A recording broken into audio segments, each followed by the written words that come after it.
Hindi ko marinig. Ayan! Ayan! Ay, mama, ay ano mo? Itawag ito? Close the door.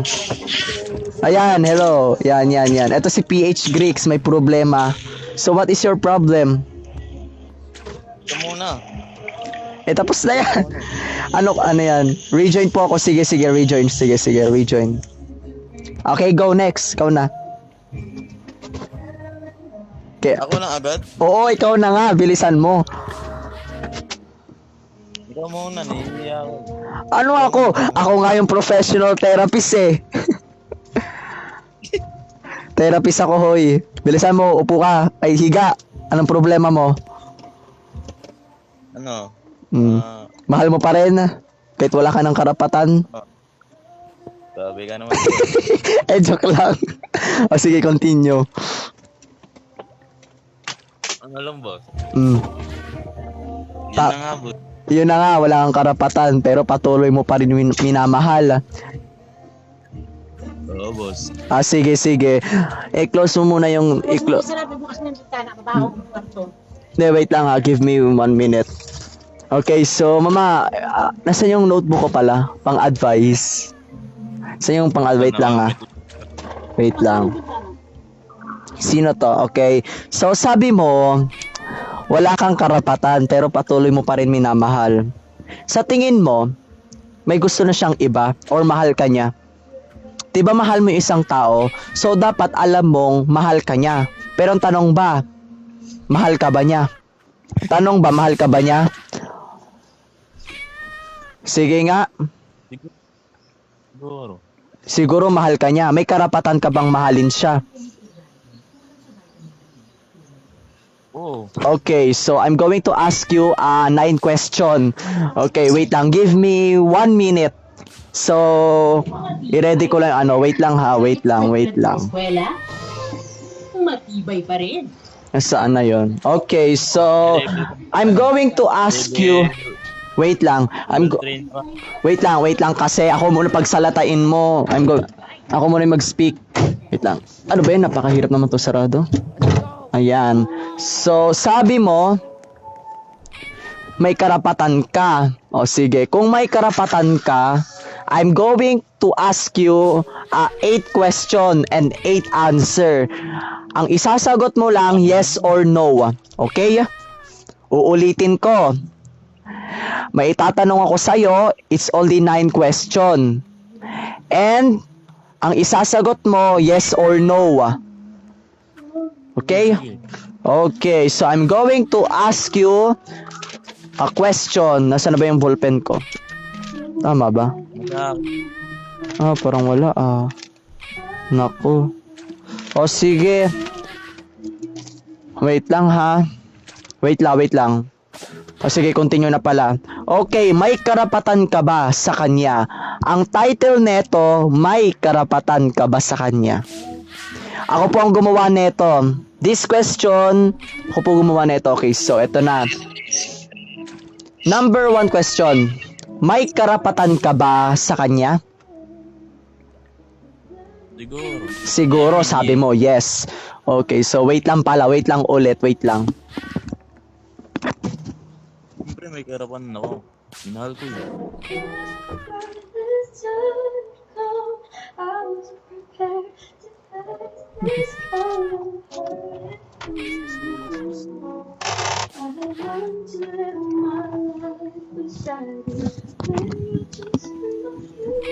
Sabi mo nga, nga, tama.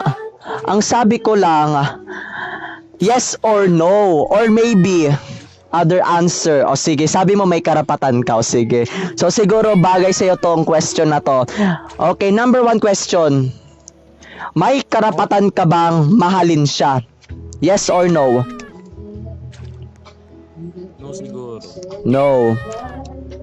So no, sulat natin. Meron ka bang karapatan na ipagmayabang siya? Para sa akin, Yes, sa'yo. May karapatan ka bang ipagmayabang siya? siguro no. No, okay, no pa rin. Okay, but, wait lang muna. Wait lang. You need to be honest and loyal to this question na honest and loyal lang. Okay, so continue.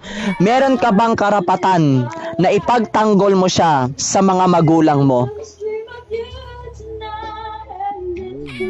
Hindi. No. Wait lang, napakaingay naman.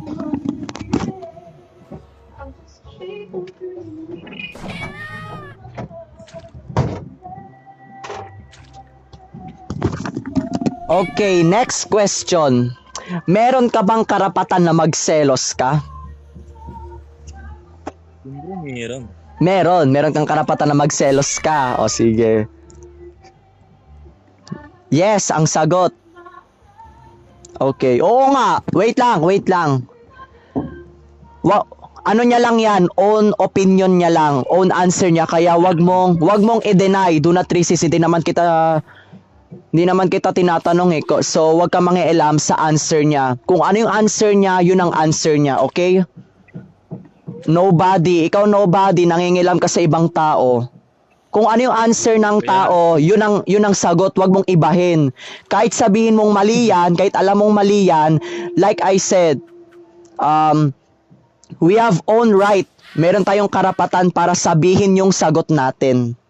Wag po natin i-deny kasi po nakakabastos po yan. Okay, thank you. So, yes. So, eto. May karapatan ka bang mag-overthink? Oo, meron. Meron. Very good. Okay. May karapatan ka ba? May karapatan bang ikaw lang ang uunahin niya? Siguro hindi. Hindi. Okay, so, siguro. O sige, maybe. Maybe yes or no. Ano ba talaga? Maybe lang? Maybe no. No na lang, no. O sige. May karapatan bang ipakilala mo siya sa mga magulang mo? Wala. Ay, wala. Siyempre, no. No, wala. Naku po. Meron bang karapatan na mahalin ninyo ang isa't isa? Siguro, pag ano, Pag okay siya. okay siya. O sige, so anong sagot? Maybe? Yes na lang. Yes na lang, yes. Sige. Ito naman, the main question. And I want to answer this yes or no. May chance bang maging kayo? Hirap niya na. Okay, so you need to answer two option. Yes or no. Huwag kang sumagot nobody, hindi naman kita kinakausap eh. Thank you. So, PH? Wait lang. Wait lang, nag-iisip pa.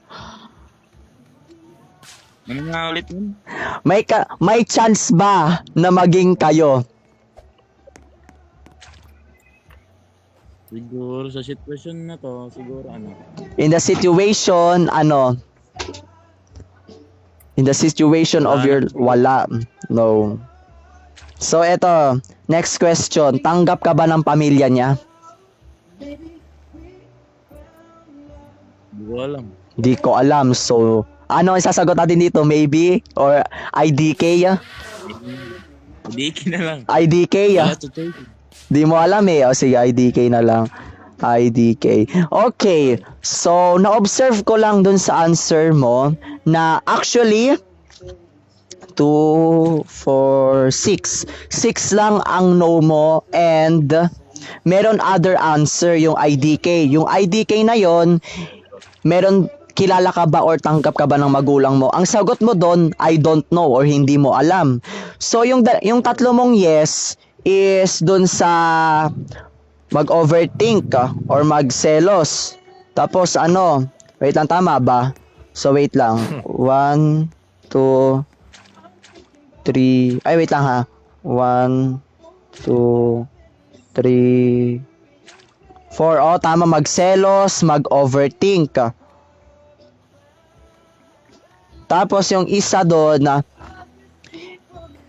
wala rin eh. So mahalin ninyo ang isa't isa, so meron. So eto, sige.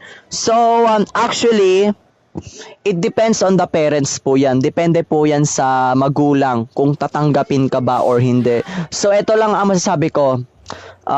Siguro wala kang karapatan. Kasi halos lahat no eh. All your answer is no. Negative po ang iyong answer.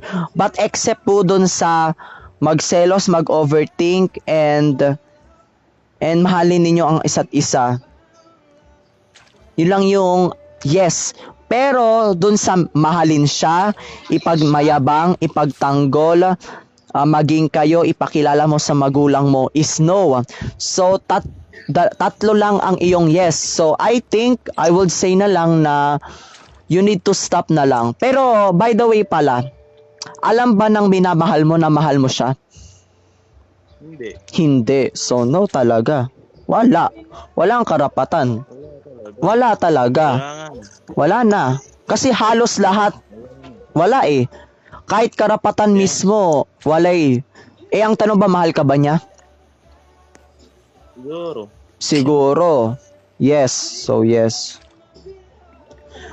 Ito na nga. Alam ba ng minamahal mo na mahal mo siya? Diba sabi mo hindi? So, ano bang turing niya sa'yo? Ano ba ang turing niya sa'yo? Kaibigan natin. Kaibigan lang. Yun lang. Wala na. Ang label ninyo is best friend. Wala na. Tapos na. Tapos na ang pag-uusapan natin. So, wala ka pong karapatan. Wala talaga.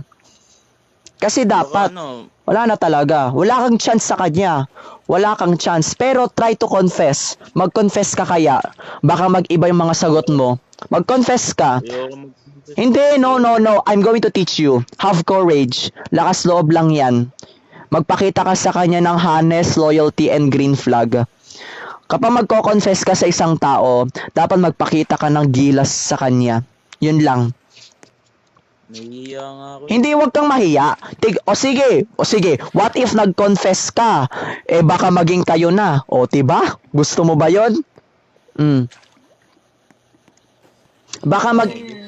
Baka mag-iba yung ano mo, yung answer mo dito. Siguro lahat yes na. Kung magko-confess sa kanya, I think there's a 50% na hindi maging kayo or mare-reject ka, or 50% na na maging kayo. Actually, the legal stage is parang confess na po yun. Confess na nga na gusto mo siya. It's just the same. Pero kung gusto mo talagang ligawan mo siya, o sige, try mo. Pero for me, the much better is tell the truth. Tell the truth. Do not hide the truth. Because if you hide the truth, you will realize one day na sana pala sinabi mo yung totoo. Sana pala nag-confess ka. You will realize that one day. Diba? So you need to tell the truth. Kasi po ang buhay po natin ay hindi po nakapaghintay yan. Agad yan. Kailangan natin pag-isipan ng mabuti kung magko-confess ba tayo. Kasi at the end of the day, pag sinabi niya sa'yo na alam mo ba na crush kita noon pero ngayon may jowa na siya, o panis, o diba? Bahala. Oo nga. Eto si Seth. Tinuruan ko yan kung paano, o naging sila na.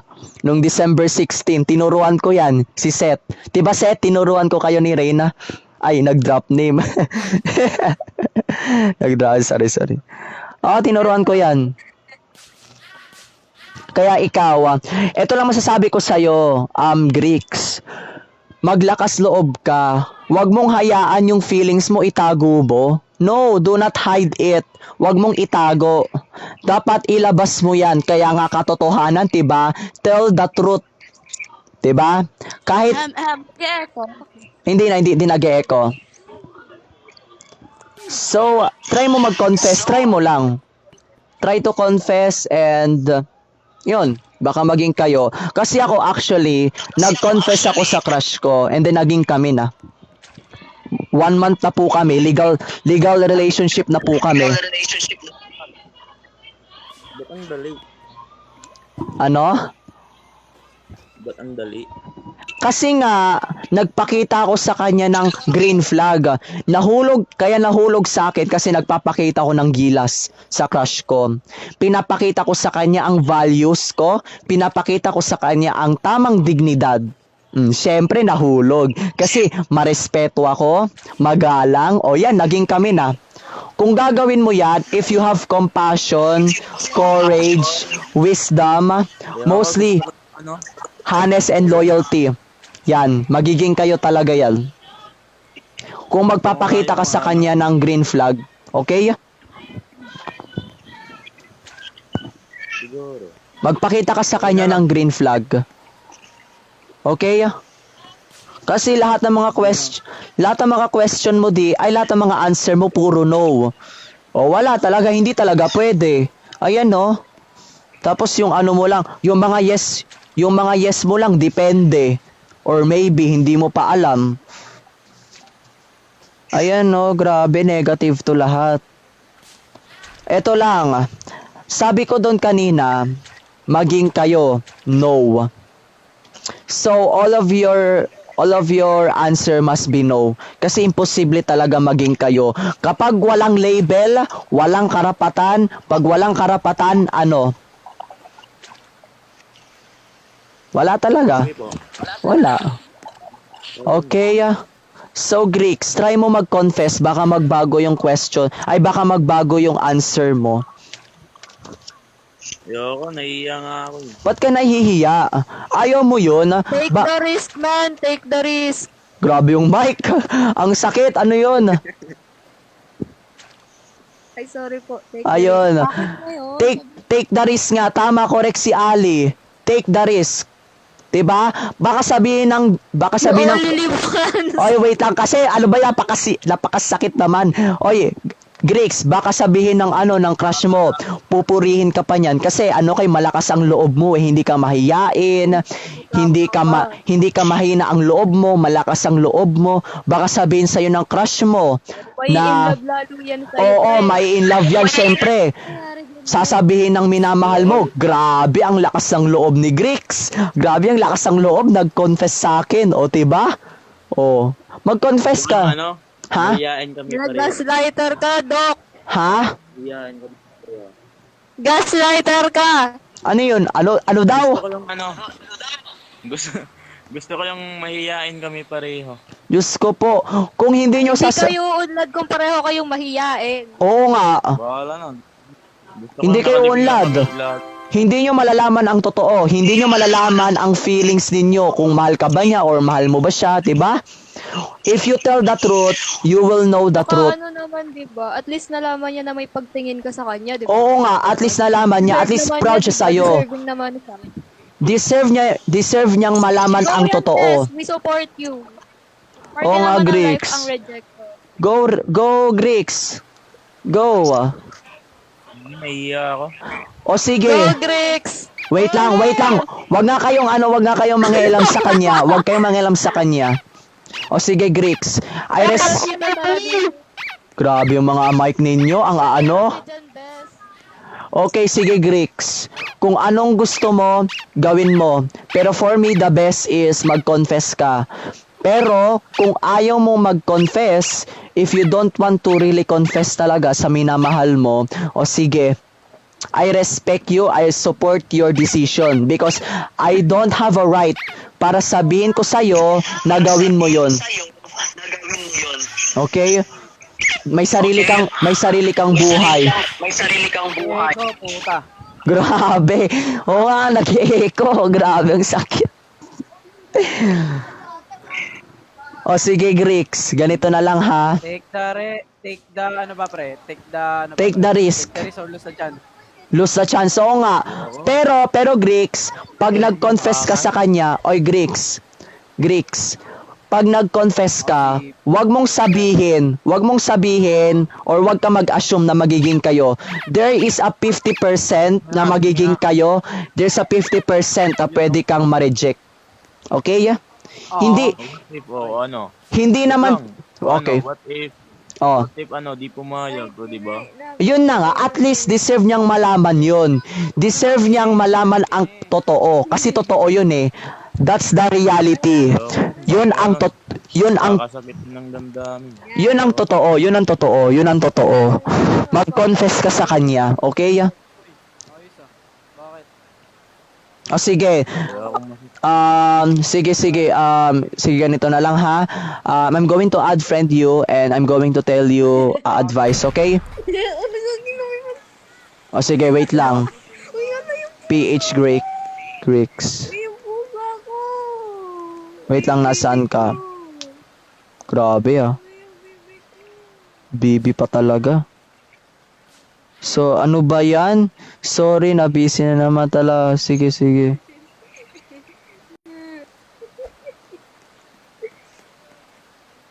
Diyos ko po. O sige, wait lang ha. Sana si Greeks. Wait lang ka, di ko mahanap eh. Di ko mahanap yung ano niya. Ayun. O sige, Greeks. I'm going to ask you again a question and I'm going to explain you kung bakit ka wala kang karapatan. Kasi meron pa akong isang pasyente. May schedule kasi siya.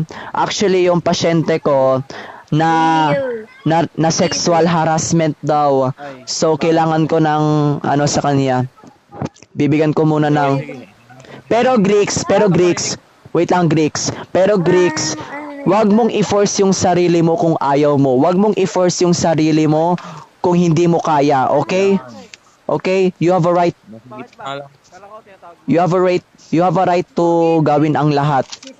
Pero kung kaya mo, kaya mo. Kung hindi mo kaya, hindi mo kaya. Wag mong pilitin ang sarili mo. Talaga sumubo. Okay? Hindi ako talaga sumubo. Tama. Wag mong pilitin ang sarili mo. Kung ayaw mo talaga, wag na lang. Kung gusto mo, o sige, gusto mo. Okay? Yun no. Yun lang, sige Greeks, I need to go now because meron pa akong isang pasyente na kailangan niya pa ng isang advice. O sige. By the way, ano pala masasabi mo sa akin? Okay lang. Maganda. Maganda. Okay. Nonchalant yung sagot mo, joke lang. Sige. Sige, Greeks, I need to go now. Okay. Bye-bye. Sige. Thank you. Basta ha. Sige po. Sige.